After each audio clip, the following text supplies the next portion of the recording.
श्री राधे कृष्ण। आप सभी का आपके अपने YouTube channel BK Mishra present में बहुत बहुत स्वागत है। आइए आज आप सब सुनेंगे द्वादशी पारण के दिन तुलसी माता की कथा।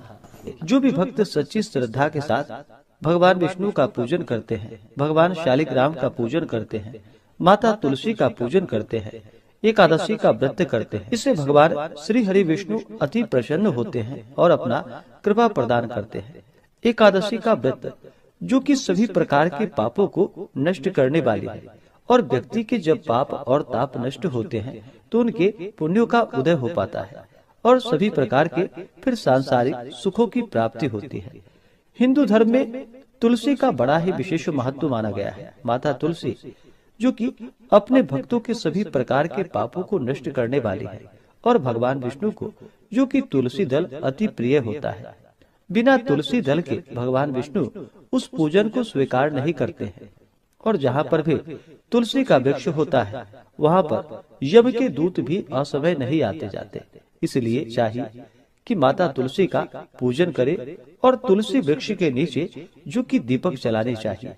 इससे माता तुलसी अपना कृपा प्रदान करती है। माता तुलसी का विवाह जो कि भगवान शालिग्राम के साथ विधि विधान के साथ कार्तिक के महीने में किया जाता है और प्रत्येक दिन भगवान विष्णु का पूजन करना चाहिए। भगवान विष्णु के पूजन के साथ साथ माता तुलसी का पूजन करते हुए कथा भी श्रवण करना चाहिए। इससे भगवान विष्णु और माता तुलसी का कृपा प्राप्त होता है। तो आइए सुनते हैं द्वादशी पारण के दिन तुलसी माता की कथा। अगर आप एकादशी व्रत द्वादशी पारणा तिथि के दिन ब्राह्मण दक्षिणा, अन्नदान, वस्त्रदान, गौदान आदि के लिए देना चाहते हो तो आप अपनी श्रद्धा और सामर्थ्य के अनुसार हमें डिस्क्रिप्शन में जाकर के वहां से गूगल पे, फोन पे या अकाउंट नंबर के माध्यम से आप अपने श्रद्धा और सामर्थ्य के अनुसार हमें ब्राह्मण दक्षिणा प्रदान कर सकते हैं। तो बोलिए प्रेम से माता तुलसी की जय, भगवान श्री हरि विष्णु की जय, माता लक्ष्मी की जय, भगवान शालिग्राम की जय, एकादशी माता की जय, सर्वदेवी देवता की जय। तुलसी से जुड़ी हुई एक कथा जो कि बड़ी ही प्रचलित है। श्रीमद् देवी भागवत पुराण में इनके दिव्य अवतरण की दिव्य लीला कथा भी बताई गई है। एक बार भगवान शिव ने अपने तेज को समुद्र में फेंक दिया। उससे एक महातेजस्वी बालक ने जन्म लिया।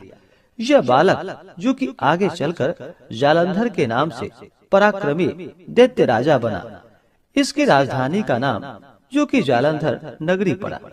दैत्यराज कालनेमी की कन्या वृंदा का विवाह जालंधर से हुआ। जालंधर जो कि महाराक्षस था, अपनी सत्ता के मद में चूर होकर उसने माता लक्ष्मी को पाने की कामना से युद्ध किया, परंतु समुद्र से ही उत्पन्न होने के कारण माता लक्ष्मी ने उसे अपने भाई के रूप में स्वीकार किया। वहां से फिर पराजित होकर वह माता पार्वती को पाने की लालसा से कैलाश पर्वत पर पहुंच गया। भगवान देवादिदेव शिव का ही रूप धारण कर माता पार्वती के समीप गया, परंतु माता ने अपने योग बल से उसे तुरंत ही पहचान लिया तथा वहां से अंतर ध्यान हो गई। देवी पार्वती ने क्रुद्ध होकर सारा वृतांत भगवान विष्णु को सुनाया। जालंधर की पत्नी वृंदा अत्यंत ही पतिव्रता स्त्री थी। उसी के पतिव्रत धर्म की शक्ति से जालंधर ना तो मारा जाता था और ना ही पराजित होता था। इसलिए जालंधर का नाश करने के लिए वृंदा के पतिव्रत धर्म को भंग करना बहुत ही जरूरी था। इसी कारण भगवान विष्णु ऋषि का वेश धारण कर वन में पहुँचे। वहाँ वृंदा अकेली ही भ्रमण कर रही थी, वहाँ पर घूम रही थी।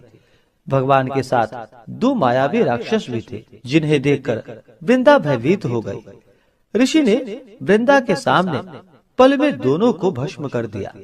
उनकी शक्ति को देखकर वृंदा ने कैलाश पर्वत पर महादेव के साथ युद्ध कर रहे अपने पति जालंधर के बारे में पूछा। ऋषि ने अपने माया जाल से दो वानर को प्रकट किए। एक वानर के हाथ में जालंधर का सिर था तथा दूसरे के हाथ में धड़ था। अपने पति की यह दशा को देखकर वृंदा मूर्छित होकर वहीं पर गिर पड़ी। होश में आने पर उन्होंने ऋषि रूपी भगवान से विनती की कि वह उसके पति को जीवित करे। भगवान ने अपनी माया से पुनः जालंधर का सिर धड़ से जोड़ दिया, परंतु स्वयं भी वह उसी शरीर में प्रवेश कर गए। वृंदा को इस छल का जरा भी पता न चल पाया। जालंधर बने भगवान के साथ वृंदा पतिव्रता सा व्यवहार करने लगी, जिससे उसका सतीत्व भंग हो गया। ऐसा होते ही वृंदा का पति जालंधर, जो कि भगवान शिव से युद्ध कर रहा था, वह युद्ध में हार गया और मारा गया। इस सारी लीला का जब वृंदा को पता चला तो वह क्रुद्ध होकर भगवान विष्णु को, जो कि शिला होने का श्राप दे दिया तथा स्वयं भी सती हो गई। जब वृंदा भस्म हुई, वहाँ पर तुलसी का पौधा उगा। भगवान विष्णु ने वृंदा से कहा कि हे वृंदा, तुम अपने सतीत्व के कारण मुझे लक्ष्मी से भी अधिक प्रिय हो गई हो। अब तुम तुलसी के रूप में सदा ही मेरे साथ रहोगी। जो मनुष्य मेरे शालिग्राम रूप के साथ तुलसी का विवाह करेगा, पूजा करेगा, उसे इस लोक और परलोक में विपुल यश की प्राप्ति होगी। जिस घर में तुलसी होती है, वहाँ पर यम के दूत भी असमय नहीं आ जा सकते। गंगा व नर्मदा के जल में स्नान तथा तुलसी का पूजन बराबर माना जाता है। चाहे मनुष्य कितना भी पापी क्यों ना हो, मृत्यु के समय जिसके प्राण मंजरी रहित तुलसी और गंगा जल मुख में रखकर निकल जाते हैं, वह पापों से मुक्त होकर वैकुंठ धाम को प्राप्त होता है। जो मनुष्य तुलसी व आंवले की छाया में अपने पितरों का श्राद्ध करता है, उसके पितर भी मोक्ष को प्राप्त हो जाते हैं। इस प्रकार से जो भी भक्त सच्ची श्रद्धा के साथ भगवान विष्णु का पूजन करते हैं, भगवान विष्णु को तुलसी दल अर्पित करते हैं, भगवान शालिग्राम का पूजन करते हैं, माता तुलसी का पूजन करते हैं, भगवान शालिग्राम के साथ माता तुलसी का विवाह संपन्न करते हैं, उन्हें विपुल यश की प्राप्ति होती है तथा सभी प्रकार के पापों का नाश होता है तथा सभी प्रकार के मनोरथ सिद्ध होते हैं। तो बोलिए प्रेम से भगवान विष्णु की जय, माता लक्ष्मी की जय, तुलसी माता की जय, भगवान शालिग्राम की जय, सर्व देवी देवता की जय। इस बार मोहिनी एकादशी का व्रत, जो कि 27 अप्रैल 2026 दिन सोमवार को पड़ा है, तो आज आप जानेंगे मोहिनी एकादशी व्रत का पारण कब और किस चीज से किया जाएगा, पारण का समय कब से कब तक होगा, पारण किस चीज से किया जाएगा, तो जानेंगे एकादशी व्रत पारण विधि के बारे में। वैशाख मास शुक्ल पक्ष की एकादशी को इसे मोहिनी एकादशी के नाम से जानते हैं। जिस प्रकार से एकादशी व्रत रखने का विशेष महत्व माना गया है, उसी प्रकार से एकादशी व्रत का पारण सही समय के अनुसार करनी चाहिए, तभी जाकर के पूर्ण फलों की प्राप्ति हो पाती है। जो भी मोहिनी एकादशी का व्रत धारण करते हैं, व्रत में नियमों का पालन करते हैं, कथा आदि श्रवण करते हैं और फिर सही समय के अनुसार व्रत का पारण करते हैं, तो यह व्रत जो कि धर्म, अर्थ, काम और मोक्ष सभी को प्रदान करने वाली है। इसके पुण्य प्रभाव से सभी प्रकार के मोह जाल नष्ट होते हैं, सभी प्रकार के पापों से मुक्ति मिलती है तथा अंत में भगवान विष्णु के धाम की प्राप्ति होती है। इस बार मोहिनी एकादशी का व्रत, जो कि 27 अप्रैल 2026 दिन सोमवार को पड़ा है।